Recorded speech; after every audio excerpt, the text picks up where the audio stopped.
Hey, uh, where is the screen sharing? I think if you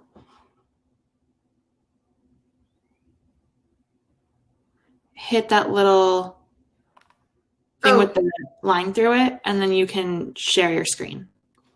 cool. I'm just gonna practice that right now. Good call.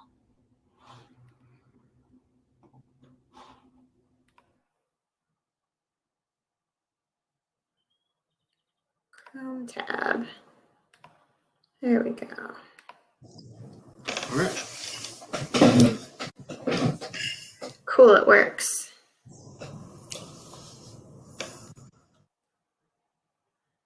So, what do you guys see right now?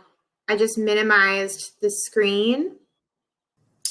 I see the full web page. You see the full thing still. Okay, so Yeah. that's really just for me, it seems like. Oh, interesting. So, hold on.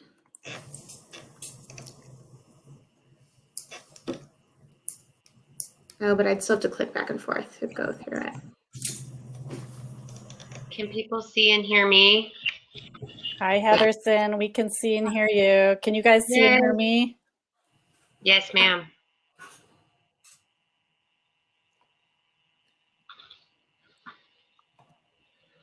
Hi, Alex.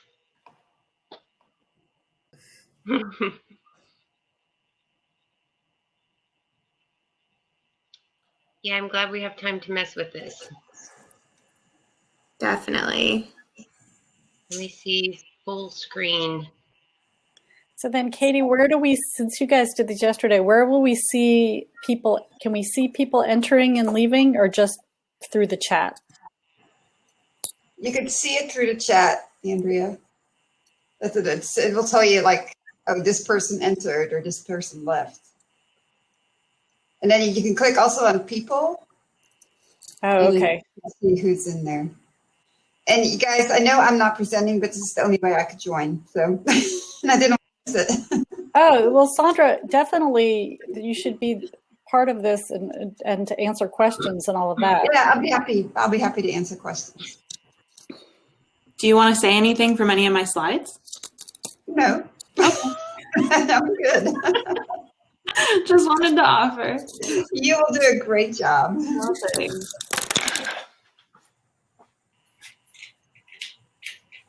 Do we need to maximize our screens? I'm assuming they want us to have our whole little dashboard to see all the chats and stuff. Does anybody know what I mean? I didn't hear your question, Heather. Sorry. Is that better? Oh, I had stepped away. So what was your question? So rude. No.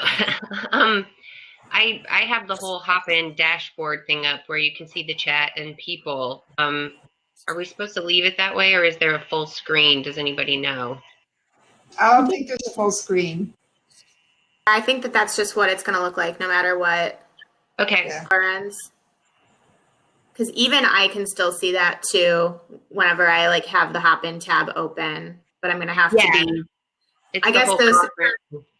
Since I'm going to be screen sharing, I think that someone will just have to speak up if something weird happens to my audio while I'm presenting, because I won't be able to actually see. I have to be flipping between slides, so I won't know if somebody puts it in the chat or anything. I noticed I'll let you know.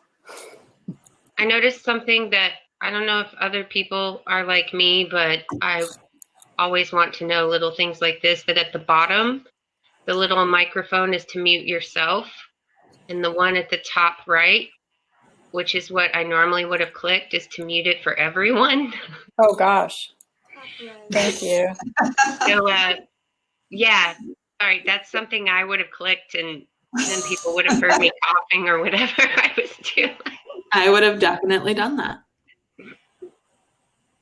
I didn't even notice that little mic yesterday. I hadn't either, not until you just said it. Wait, yeah, where's the one at the top right? I'm not seeing it on It's mine. under leave. You see where it says leave? Yeah. I And don't there- have anything under it. Oh, that's funny. I do. I must not have those capabilities.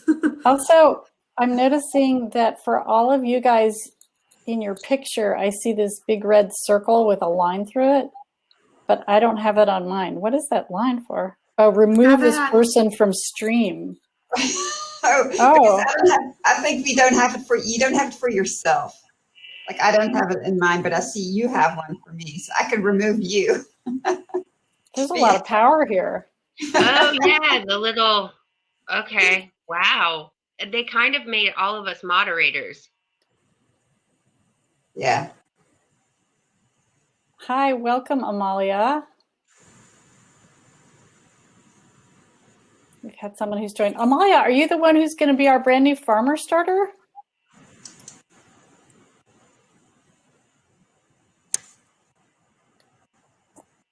So exciting. Yes, she is going to be in our new farmer starter class that starts February 9th. That's very exciting. Very nice to virtually meet you.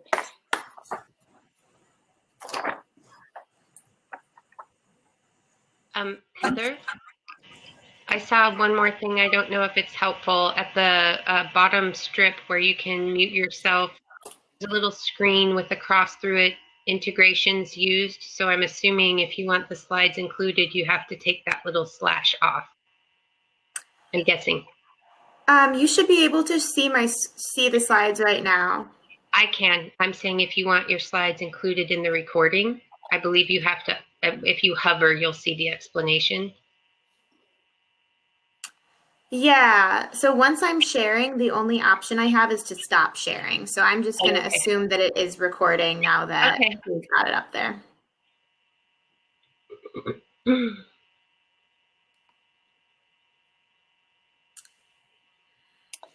I think we'll wait just another minute or two. Amalia, were you in the previous plenary session? Don't know if maybe that was running late.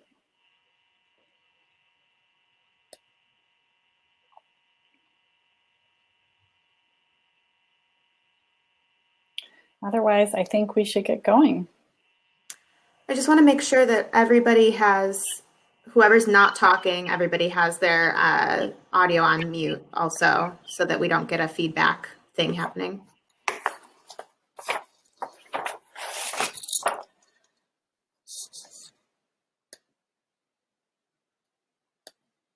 All right. Okay, thanks, Amalia. I'm just going to put in another welcome to anybody who joins.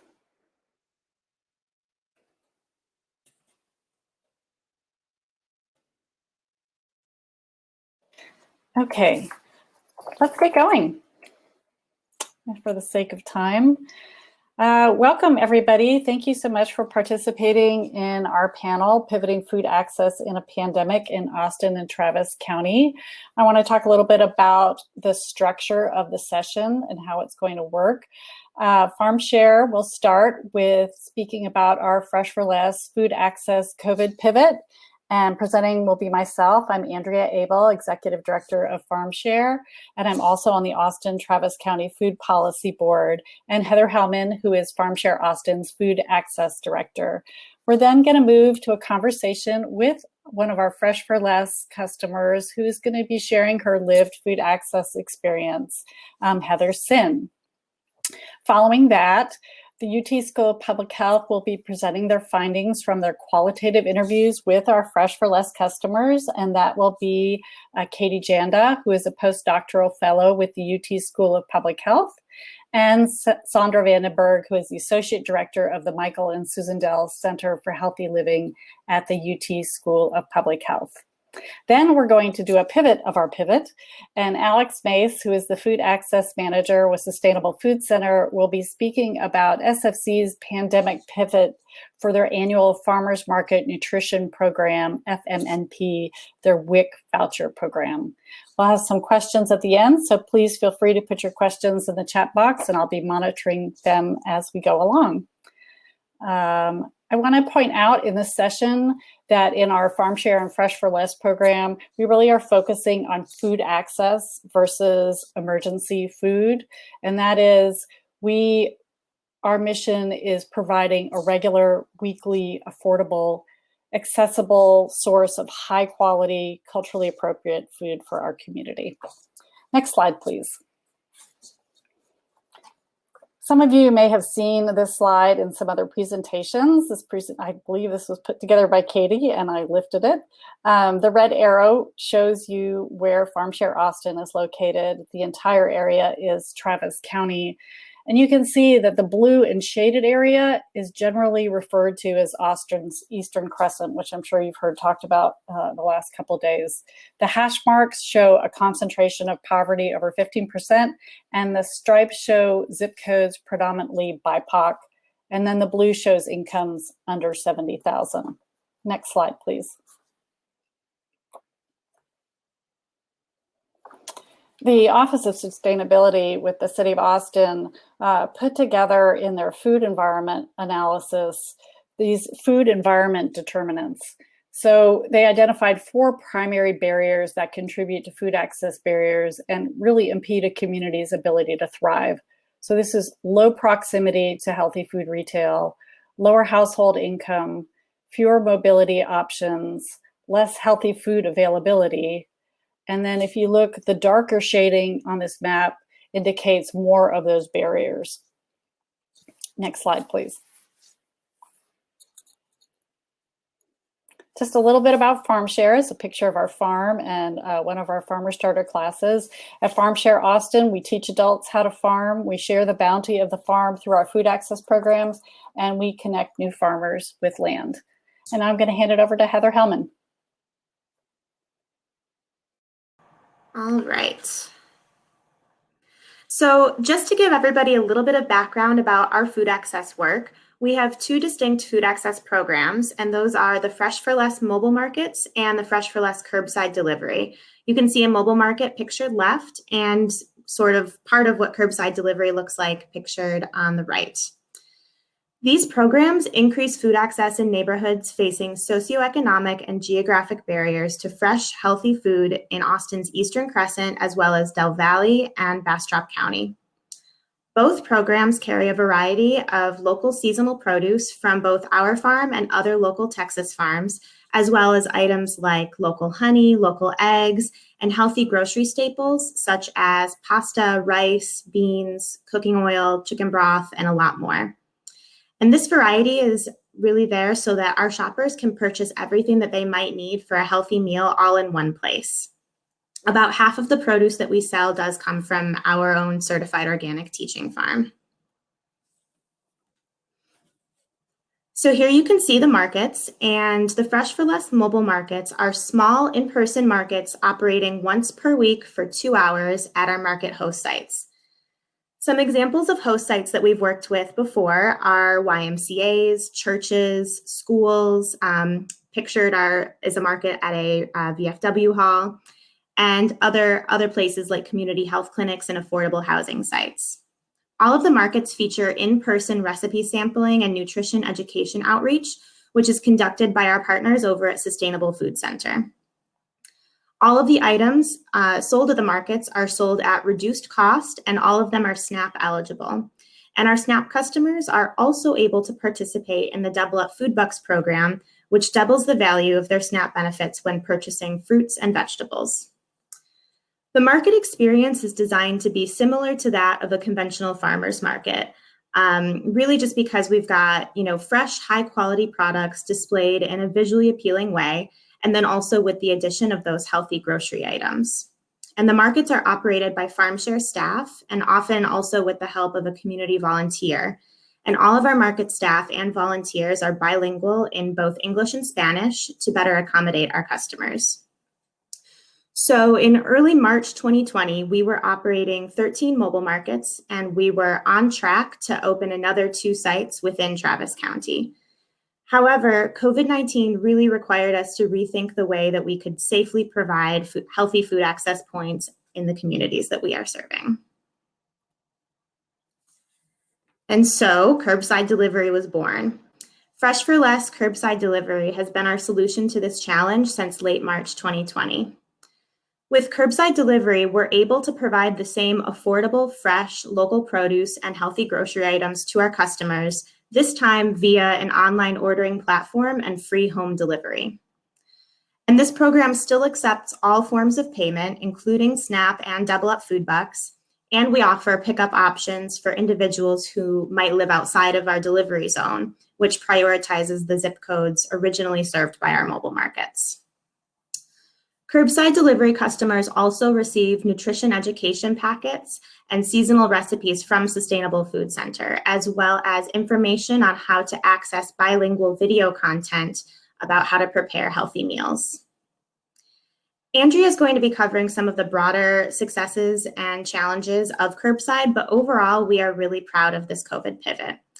Not only because we quickly mobilized to meet the food access needs of our community, but also because we believe that curbside delivery is going to continue to increase our impact and our reach even after we reopen the mobile markets. We've really seen how effective the model has been at reaching some individuals who may not have been able to access mobile markets in the past, such as homebound individuals or residents of rural and peri-urban communities around Austin. And so this has been really critical in informing what our post-COVID food access work should look like. And so when you compare the data from curbside and the mobile markets, some really notable differences do emerge. Mobile markets, while able to serve a higher volume of customers each week, often have much smaller individual orders. The average order size or cost per customer for curbside delivery ends up being more than twice that of markets because individuals are just ordering a lot more through curbside. And then also capacity limits such as time, number of employees, space in our cooler, delivery vehicles, etc. These all limit our ability to serve more than 120 or so customers per week with curbside. Additionally, we saw the percentage of sales coming from SNAP and Double Up Food Bucks skyrocket over the course of late spring and summer 2020 after curbside delivery became a little bit more well-known within the community. Our average sales from SNAP and Double Up Food Bucks at markets was around 14% at the time that the markets shut down, while curbside reported 29% of sales coming from SNAP and Double Up Food Bucks in our most recent reporting month, which was December 2020. This probably reflects a few different things. So we have increased our outreach efforts, to try to reach more individuals who rely on SNAP benefits. But, it may also reflect things like the existence of pandemic EBT and an overall increase in individuals receiving SNAP who may not have qualified before COVID. I'm going to hand it back over to Andrea. Thanks, Heather. I'll talk a little bit now about what some of our successes have been for this program. As Heather mentioned, we really have been able to reach new customers. Like Heather mentioned, the homebound customers, a little bit about the peri-urban and the rural customers. We found with our mobile markets that in the peri-urban and rural communities that we were trying to serve, such as Hornsby Bend and Del Valley, that they did not have the community assets that more urban areas had. They didn't have YMCAs, they didn't have large community health centers. And so we really weren't able to get that kind of foot traffic for those rural sites. So the home delivery has been a real asset in that case. We really feel that facilitating customer agency to place their own customized orders is really important. That way customers can pick how much they want and what they want based on their family needs. We are providing a regular source of grocery delivery versus one-time events, although the one-time events obviously during the pandemic have been tremendous and the efforts in our community have been tremendous to meet those needs. And then through our partnership with SFC developed a bilingual help desk that provides a lot of information to their clients and customers, but also enables our customers to place their orders by phone if they don't have digital access. Next slide, please. And then obviously we have a lot of challenges still to confront with curbside delivery. We did lose a lot of our customers due to the host site closures. A lot of our customers knew about us because they were coming to those sites. They were coming to the health center to take a healthy cooking class or get their blood sugar checked. They just were there and saw us. So that was a tremendous source of outreach that we lost. And then it was just difficult to try and find those customers and figure out how to do outreach. Digital divide is really the equity elephant in the room and something that everybody needs to take into consideration. And that includes both digital access and digital literacy. And really, if we want to move towards equity, there should be free and community-wide broadband service for everybody. Another challenge is that because of the way that SNAP and pandemic EBT customers place their orders online, it did not enable them to have a completely contactless delivery because the transaction had to be finished in person. We acknowledge our ordering system is fairly complicated. We don't have a very robust website or any dedicated staff really to handling the website. We have a limited ordering window. You need to order in advance, and then you need to have the resources to purchase ahead of time for something later in the week. And then we are reaching fewer customers. Like Heather said, customers are buying more, but we're reaching fewer of them. And some of that has to do with just how many vehicles and how much staff we have. And then other limitations have to do with our ability to do outreach among the communities that we're serving. Next slide. All right, and now I'm going to introduce Heather Sin. And Heather and I are going to have a little bit of conversation about who she is and her experience with Fresh for Less. Welcome, Heather. Hi. Hi, do you want to share with us a little bit about who you are and what really is your community? My name's Heather Sin. Currently, I live in East Austin. I moved a couple years back from North Central. If anybody's familiar with Lanier High School area, primarily brown community, very high crime, but close to, we're on major bus routes next to the express route. There's stores everywhere. So I moved here a couple years ago down to very close to downtown East Austin. Wonderful, small, newer, income restricted community, which thank you to the city for incentivizing those. It's hard to find for poor people, good housing. My neighborhood is primarily African-American, mostly Black neighborhood. I was surprised pretty quickly by our bus routes are really limited. Everybody here is very low income. I believe the restriction is 30,000, which is probably twice as much as most of us make.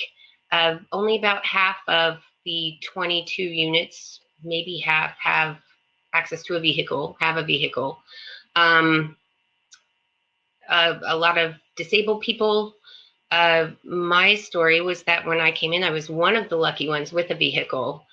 Quickly made friends with my community, where we all are very helpful to each other. The person I became closest friends with is an elderly, disabled, handicapped woman who gets around on her own, but needs some assistance with some things.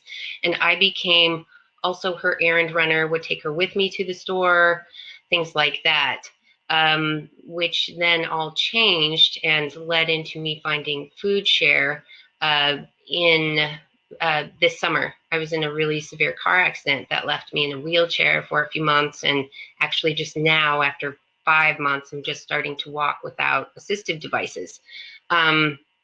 So I ended up finding FarmShare just prior to that when COVID started. I'm not sure if you want me to go into that or wait till we get more into the program. You can hold that thought and we'll get more into the program. Thanks so much. So how did you find FarmShare and Curbside Delivery? I was an active member of the Y till moving down here. I haven't been able to check out the new one over on Bluestein, but so received their newsletters. They were having a produce handout that I received notice from the Y. Pretty much all of us here have some type of food assistance. So I took my wonderful friend with me. We drove over across the highway, and it was 1 box per vehicle. fine. We all pretty much share anyway. And we were just amazed. We got this whole box of amazing produce that between the two of us, we split. As pandemic started and the access to stuff, which I know we'll get into, became more and more difficult, I did some research on, well, is there going to be another handout like this? Another distribution event, and started researching. No, there wasn't, but then came across the list of resources and was very delighted when I found the program. But it took some research. Yeah. So what are some of the challenges that you and your neighbors have experienced before and during COVID with food? Prior to, as I said, transportation, even though we are in this very urban area, I mean, very high and really low income, most of this area, the non-gentrified areas. We have one grocery store that's within walking distance, although a lot of older people, and now especially in my case, you can't get there. It's a Hispanic market. The major supermarkets, I don't think the buses, you have to walk a little ways to get to and go over to get to, say, HEB or Fiesta even. Cost, of course, is always prohibitive.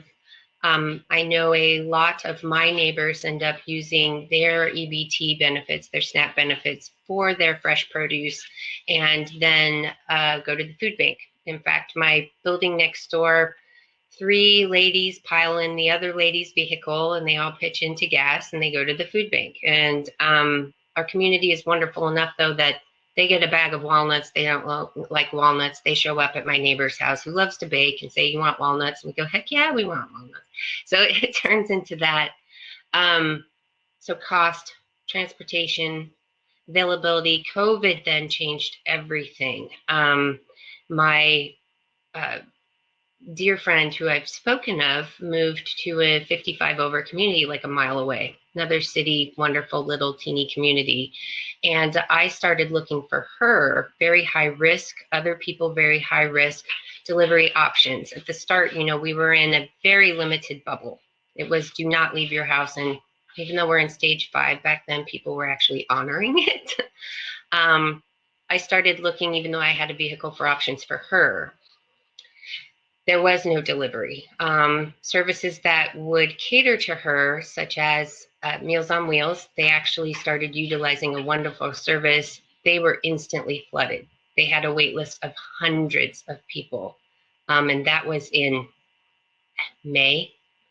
And I didn't find food share till later. We were trying to find something for her to limit our trips. We typically went once a week. And then we ran into the issue of SNAP and EBT recipients, where even if you could do a curbside, you could not use your SNAP or EBT. They started these free services for seniors curbside, and buried in there that there was a $5 to $10 cost. So if you are homebound or have mobility issues, and you would have to pay $20 to $30 each way for an Uber or a cab to get there. You have to present your SNAP EBT card. You have to pay a fee. You have to have a credit card for the fee. If you want toilet paper, you have to have a credit card. Many of my neighbors do not have that. They might have a debit card. They might have a gift card. No, you got to have a credit card. And in the beginning, you even needed a credit card to participate in curbside. They then started offering delivery, but again, no EBT. So when my accident happened, no vehicle, no mobility, we were kind of doubly screwed because I couldn't help her. How could she go pick up my groceries and carry them up to my 2nd floor apartment?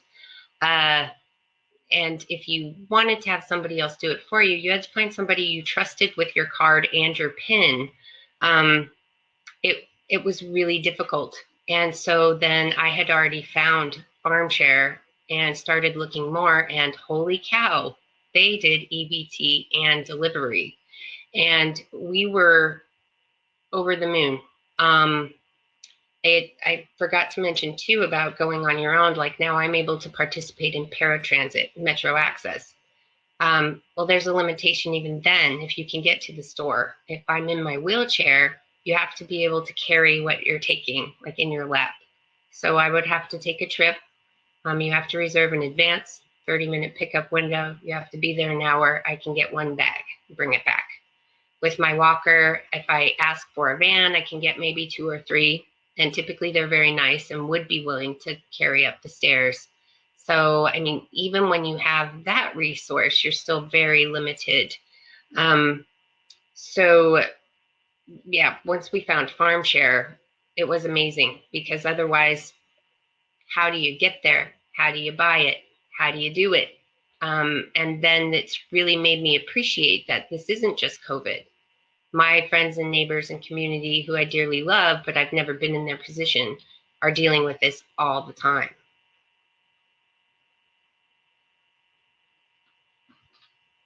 Thank you, Heather. Thank you so much for sharing your experience with us. And I'm glad that we can get you those veggies and grocery items. And I know you've also been amazing at sharing information about our programs with your neighbors. So thank you so much. We are ready to go to the next slide, and I'm going to pass this off to Katie, who's going to be talking about the qualitative interviews that UT School of Public Health did for our Fresh for Less customers. Thank you. So this presentation is really going to build off some of the ideas that Andrea and Heather laid out earlier, as well as this community's perspective from Heather. I really appreciate your feedback and really giving some nuance and extra details to what different community members are experiencing. And that's actually exactly why we wanted to do these qualitative interviews with FarmShare customers during this time. Next slide. So to give a little background about what we've done previously, so we at the University of Texas School of Public Health have helped in the evaluation of the Fresh for Less initiative going back to 2016. And previously, this has consisted of in-person customer surveys that take place at the mobile markets after customers have purchased produce or groceries or other items. And we present our findings in a nice report. You can see the picture of the 2019 report right there. However, with the curbside delivery pivot, we've had to pivot our evaluation. Doing in-person brief surveys right now was probably not the best idea when trying to curb the spread of COVID. So we pivoted to do qualitative phone interviews of FarmShare staff and customers from November to January 2021. And we're going to be today just presenting the customer perspective, since we've already heard a little bit from the staff side. We recruited customers through flyers that were provided in their orders that they made through the Curbside Delivery program. And then we also did some additional recruitment by providing flyers to a community event in Southeast Austin, where if they'd be eligible to participate in the interview if they have been a FarmShare customer of either the mobile market program or the Curbside Delivery program. All interviews were offered in Spanish and English and were conducted over the phone. Interviews were then thematically analyzed for emerging themes, and all participating customers received a $10 gift card as a thank you for their time. Next slide. So a little bit about some of the demographics of our findings. We ended up completing 43 interviews. They were overwhelmingly female respondents, which typically is the case when trying to do interviews and surveys. Over 55% of these interviews were completed in English, and over 44% completed in Spanish. And just over half of the customers that were interviewed identified as Hispanic, followed by over a third non-Hispanic white, and then smaller demographic representation among Black, Native American, and Middle Eastern and North African customers. Something that we found really interesting was the utilization of different types of assistance among the customers that we interviewed. So you can see free and reduced lunch was the most commonly reported assistance program that was utilized by customers, followed by Medicaid, pandemic EBT, and SNAP tied for second, and double up food bucks and food bank utilization coming in at third, with over a third or over 37% of interviewed reporting utilizing these types of assistance. I wanted to point out this specific demographic finding because we have found that this is a huge increase from the proportion of customers that we surveyed in 2019 reporting utilization of different types of assistance. To put this in perspective, that proportion of SNAP utilization doubled among customers contacted from 2019 to 2020. It tripled for reported usage of double up food banks or double up food bucks. And it was actually 7 times the proportion of what was reported for utilizing food banks in 2019 to 2020. I think that this demonstrates some of what Andrea said previously of it being perhaps that they are doing a great job at reaching individuals who are in need and on these different types of assistance programs, and also a byproduct of it being the COVID era where there are more people who are eligible for SNAP and various different types of food assistance programs. So those kind of threads and anecdotes that were previously stated are really evident within our analysis. Next slide.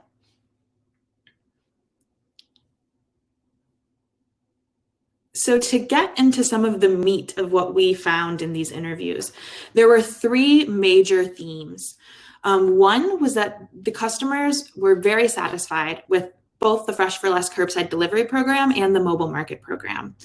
And they specifically demonstrated and discussed very high satisfaction with the quality of products available, the prices, the interactions with farm share staff, and specifically that they were able to have bilingual opportunities.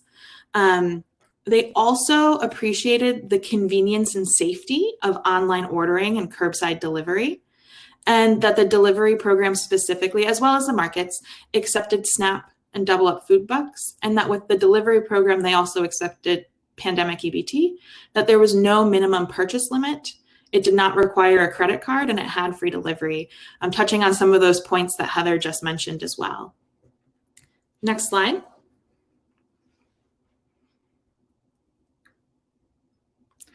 So to dive deeper into some of the perceptions that these customers had about the Fresh for Less curbside delivery program, 67% of those 43 customers that we interviewed had utilized the program. It really hits on some of what Andrea said previously and some of the notions that Heather just mentioned of that they're reaching new customers with this curbside delivery program that had not previously utilized the markets, specifically due to issues with transportation, being homebound, and also living in more rural areas. They also provided a very needed service to those who were elderly and or were high risk for COVID. And the amount of appreciation that was evident in these interviews from these customers was just overwhelming. I think we all can agree that during this COVID time, it's scary to think about any type of added risk that you're trying to do.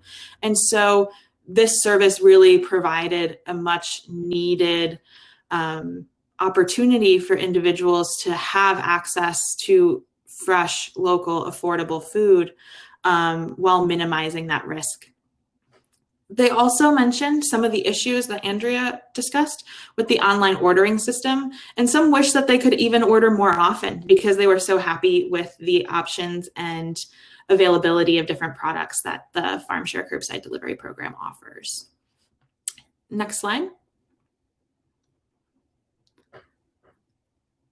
So the final major theme that we found with our work was the awareness of the Fresh for Less Curbside Delivery program. Among those who had not utilized the delivery program, which is about 33%, most were either unaware of the program or they did not reside in a delivery area zip code. We found that respondents who completed the interview in English were more likely to be aware of the program than those who completed the interview in Spanish. And this could be because of a couple of different things. We found that those who were recruited from that community event were more likely to be Spanish speakers, and therefore they may not necessarily have, it kind of skews the findings since they weren't, most of the rest of the sample were people who were already utilizing the curbside delivery program.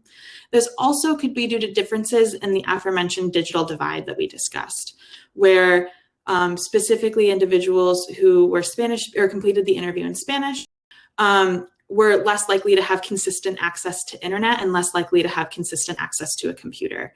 So since that this has a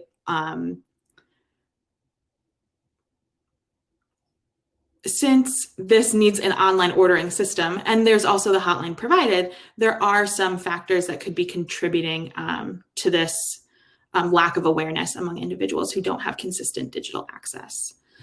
And that's really the summation of our main qualitative findings. And I think it's really wonderful that some of what we've heard is really reflected within these qualitative interviews. And we look forward to diving deeper and drilling deeper into these findings to provide some more nuance and greater understanding of what's being experienced by our community.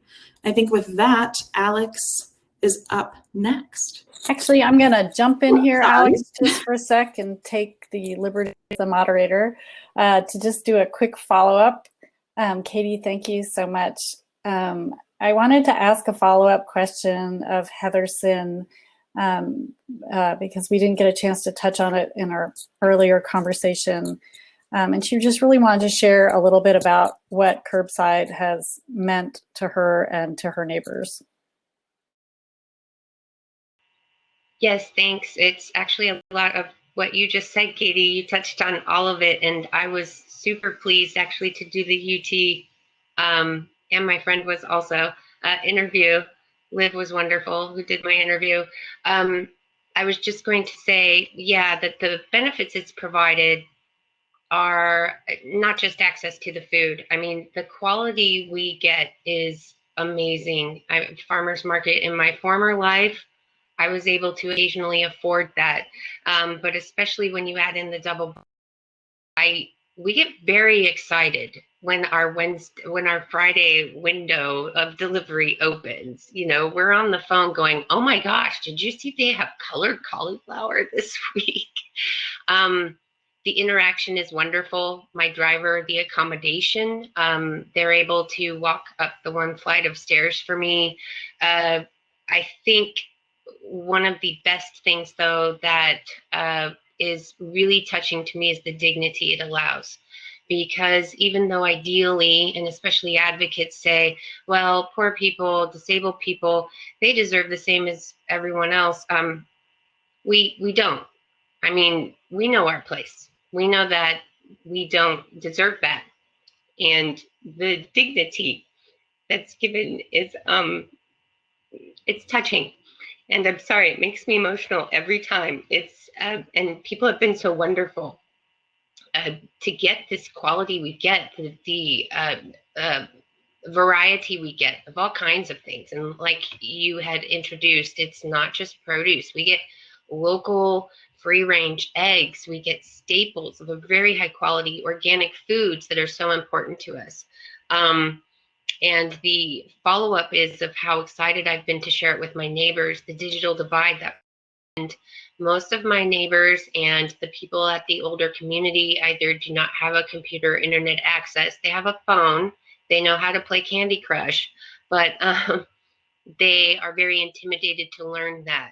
But I'm excited to share that with more people because my neighbors, when they found out, you know, there were 3 kinds of greens on there, they were, girl, what? Where is this? How do we get this? So I'm appreciative, as you said, Katie, from what it gives us as individuals, not just nutritionally, but in humanizing, in recognizing the marginalized demographics. So thank you. Thank you, Heather, so much for sharing that. I really appreciate it. Alex, we're going to move on to you to talk about WIC. All right. Yeah, so I'm going to be talking about the Farmers Market Nutrition Program. Next slide. And how we pivoted this program for, in response to COVID.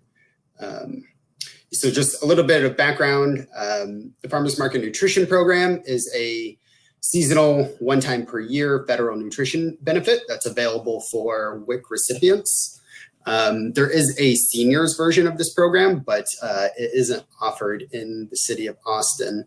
And an eligible WIC recipient would be the mothers and their children, but any children under 1 year of age are not eligible to receive this benefits. And what each participant gets is one booklet of vouchers that look a lot like checks.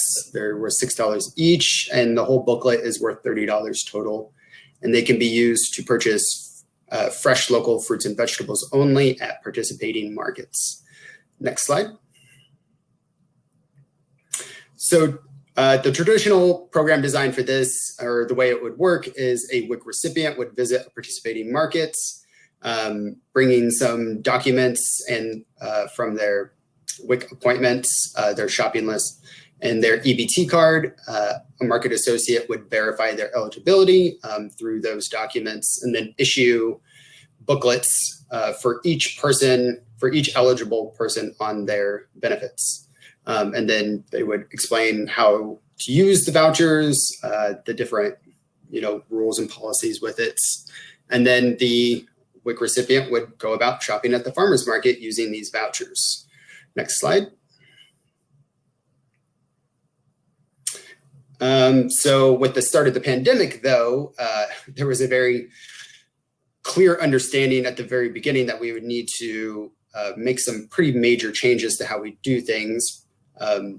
The traditional operations generally involved at least 5 to 10 minutes of very close proximity interaction and the exchange of a few different materials. So our goal was to create an online ordering system so that recipients could enter all of their eligibility information and then place an order for a $30 prepackaged box of produce that would be available for either pickup or delivery. However, so we had to request a lot of exemptions and some flexibility in a lot of the normal policies for this program. And for the most part, we were given pretty much everything we asked for, except the main limitation being that vouchers can only be exchanged for fruits and vegetables at an approved market location, meaning no delivery. The exchange had to be in person. And this particular policy is written into the law that authorizes FMNP, so it could only be changed by an act of Congress.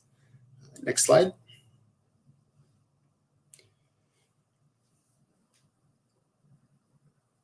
Next slide. Where was it going? Okay, there it is. Thank you. Oh, we can go back, sorry. So what we ended up putting together, and we launched it on the first Saturday of June, only 2 months delayed from when we normally launch the program, was a semi-online process that included 2 separate forms. And everything we did was all available in both English and Spanish. So the first form, the participant would enter their eligibility information from their shopping list. Then we would send a confirmation email with a unique code, the number of booklets they were eligible for, how they could use or how they could get those vouchers, how to use them, and a link to the second form or the ordering form. The second form, if they wanted to use this option, they would use that unique code and place an order for produce boxes. There was always 3 different options available for them. And then they would pick which market they wanted to pick it up at and what time they wanted to come. And then we would send a second confirmation email verifying all of this with them. The cutoff time for placing an order was always the Wednesday before the Saturday market. We conducted most of our outreach through the Texas State WIC mass texting service, and the text would include a link to the first form. And if someone didn't want to do any of this stuff online, they always had the option of just coming to the farmers market and still conducting the usual process in person. We just kind of encouraged using the online forms to limit the levels of exposure, both for the participants and our market staff. Next slide. And that was an example of one of our produce boxes. Some other things that supplemented this program design was the help desk that Andrea mentioned earlier. Originally, the help desk was conceived to support the produce box program, but we were able to expand it and support the Fresh for Less as well.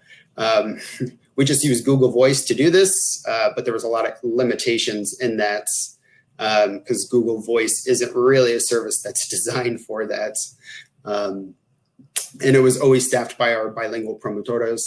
And it was basically a phone number that any participant could call for assistance in completing the forms, finding the markets, verifying their orders, etc. We also worked with Travis County WIC to pilot a proxy program to kind of get around that, in-person exchange. They only had 2 volunteers that were able to do this, so it was really limited. But basically, the proxies would do grocery shopping for WIC participants, and we were able to integrate the produce box pickups with that. Next slide. Some of the major challenges we ran into, first and foremost, was always just the follow-through on the participants' parts. Every Saturday, at least a few people did not come to pick up their produce boxes.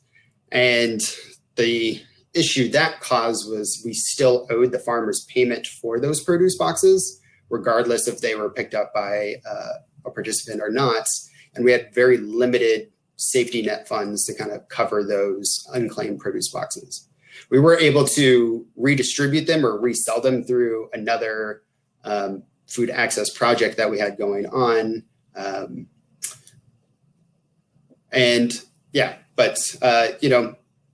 Participants weren't able to come pick up their produce boxes for a variety of reasons. We always attempted at least 2 follow-ups for any no-show participants to just try to find out why they weren't able to come and see what we can do to make sure that they're still able to receive this benefits and get some produce with it.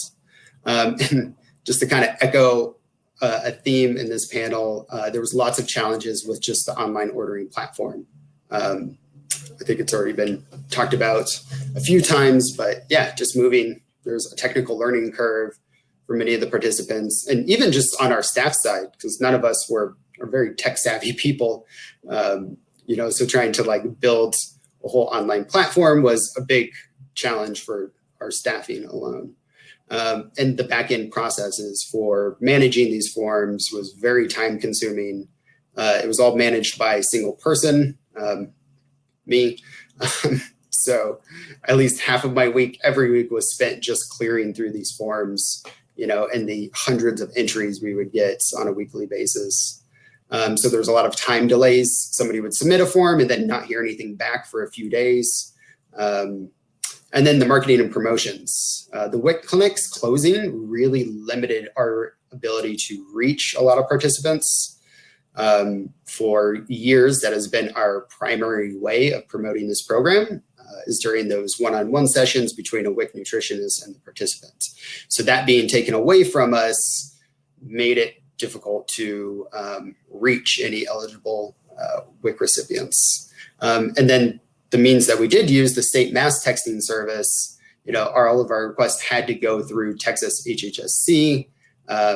So sometimes we would submit a request and nothing would happen. The text wouldn't go through. Or when it did, it would happen on a day we weren't expecting it to. So our help desk would just get flooded with calls and responses. So again, just causing more delays. Next slide.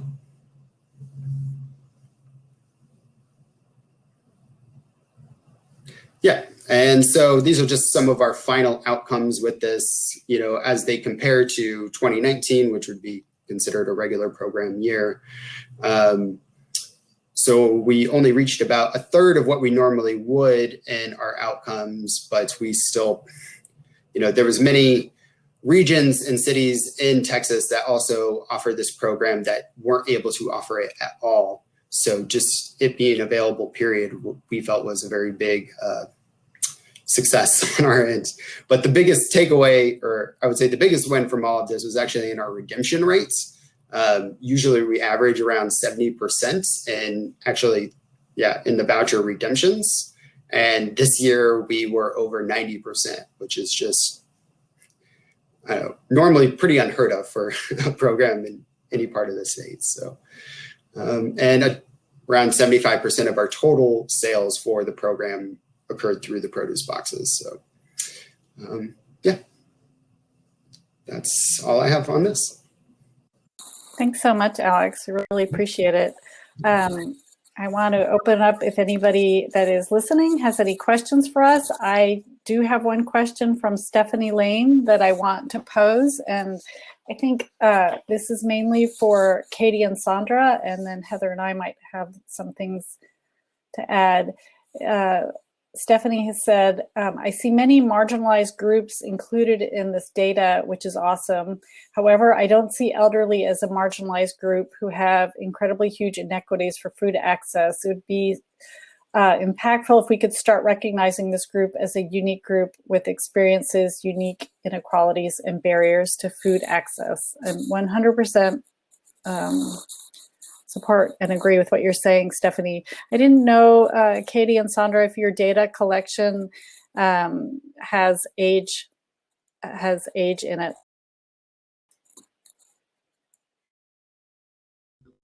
Do you want to start with Katie, or do you want me to? You can, go ahead. So I totally agree. And we have found in some of our other data collections that the elderly are a group that are food insecure, and actually we do need to start being more aware of that group and starting to collect data from them. For this particular project, we were mostly focused on people who are actually utilizing the program and recruiting from that group. So we were somewhat limited, right, in who we recruited, and we didn't have age limitations, or that was not, for example, an inclusion or exclusion criteria.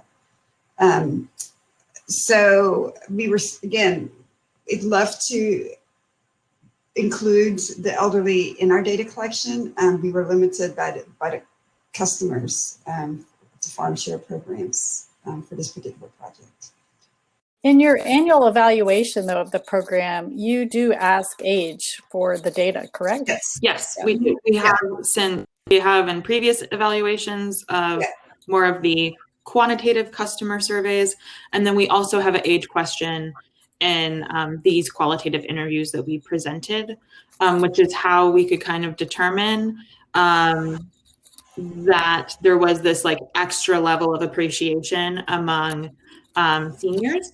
However, I think we can definitely drill into those data deeper, since we finished collecting these data less than a month ago. So there's a lot more opportunity for analysis. I think that you bring up some great points, Stephanie, and something that we can try to have as specific and tailored as possible. Mm-hmm. Yeah, and Stephanie, I will say some of our most loyal customers who we communicate with regularly are our seniors and who have benefited from the program, and particularly benefited for some of them that live alone, that they can order just a small amount and they don't have to worry about it going bad, because they can order on a weekly basis and just order a small amount. But thank you so much for bringing that. I actually have a question for Alex. So for the WIC voucher program, is the $30 quantity, the 6 vouchers, is that per family, or is that per family member who qualifies for WIC? Per family member that qualifies for WIC. Yeah. So if a pregnant mother who has 2 children between 1 year and 5 years of age, all 3 of them would get one of those $30 booklets of vouchers. The only WIC recipient status that isn't eligible is infants that are under 1 year of age. I guess the thought behind that is that infants are not yet consuming fruits and vegetables. That's Health and Human Services, or no, USDA thinking on that. So I have a follow-up question for you. What are you thinking about for summer 2021? yeah, well, given the many challenges that trying to do things this way, at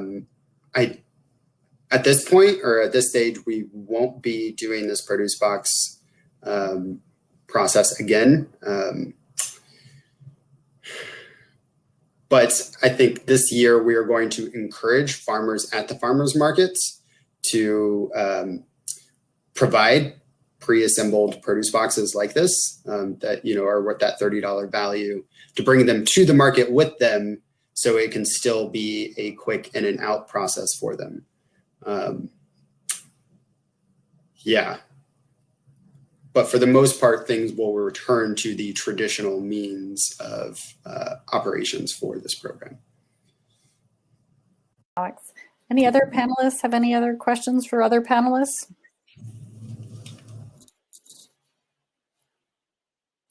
I have a comment, Alex, about the FMNP program that Heather and I were talking about earlier. It is very geographically biased because of the months that it allows the program to happen, March through October. Is that correct, Elizabeth? Yeah, technically it can start in February. We just don't ever actually start till April. Yeah. So it's interesting because some of the most beautiful fresh produce in the South comes during those winter months. And summer has its other challenges for growing for farmers in the South, and some farmers take off in the summertime. So it'd be interesting as a policy change to be able to have it be more geographically representative, and for different regions to be able to decide what months of the year to be able to use the FMNP. Yeah, absolutely. I agree. And even, but what's interesting is from the, I guess, behaviors that we see at the farmers markets, the winter months for all customers, regardless of like income or demographics, the winter months are our least busy months, despite the fact that the produce tends to be the best during those months. And the summer months, and like July and August in particular, that are the most environmentally brutal, that's when most people come out. It's a very odd thing that we see. But then you get into the southern part of the states, like in the Rio Grande Valley, and it's the complete opposites. Yeah. That's interesting. I didn't know that about the summer months being more popular, always with tomatoes though.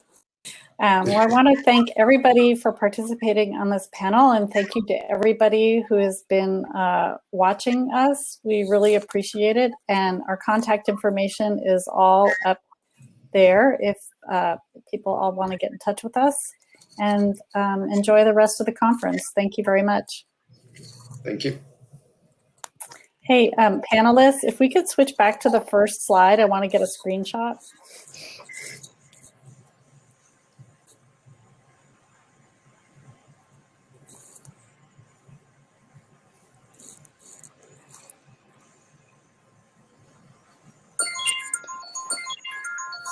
Oop. Ah.